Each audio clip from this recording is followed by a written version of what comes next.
The most respected voices.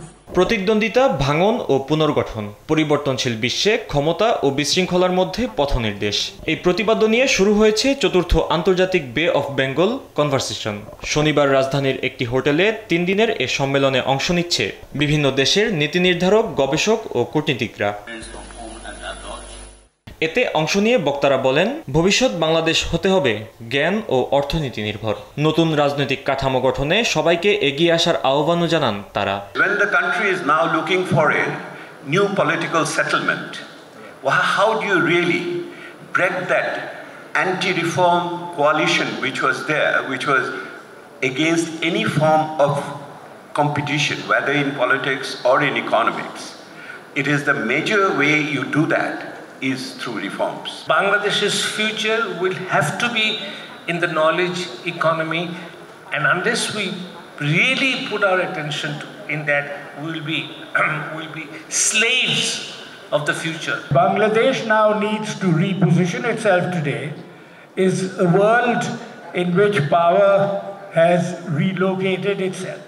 আর জাতীয় স্বার্থকে প্রাধান্য দিয়ে সরকার বৈশ্বিক শক্তিগুলোর সঙ্গেও সম্পর্ক জোরদার করছে বলে জানান পররাষ্ট্র উপদেষ্টা। আঞ্চলিক নিরাপত্তার স্বার্থে রোহিঙ্গা সংকট সমাধানে নতুন উদ্যোগ জরুরি বলেও মত দেন তিনি। Stability is not only a regional concern, it's a global imperative.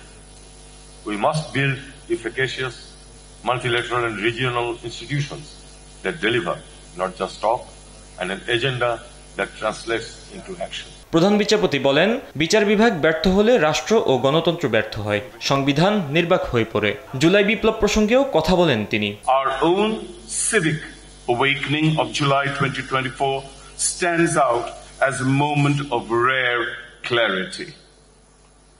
It compelled Bangladesh to revisit the very grammar of its constitutional life. Our constitution, strikingly, does not define the rule of law. Rather, it gestures toward it. Through rights, through restraints, through the dignity it accords the governed. Centre for governance স্টাডিজের আয়োজনে এ সম্মেলনে অংশ নিচ্ছে 85টি দেশের 200 বক্তা, 300 প্রতিনিধি ও 1000-এর বেশি অংশগ্রহণকারী। ফাহিম ইউসুফ, দেশ টিভি, ঢাকা।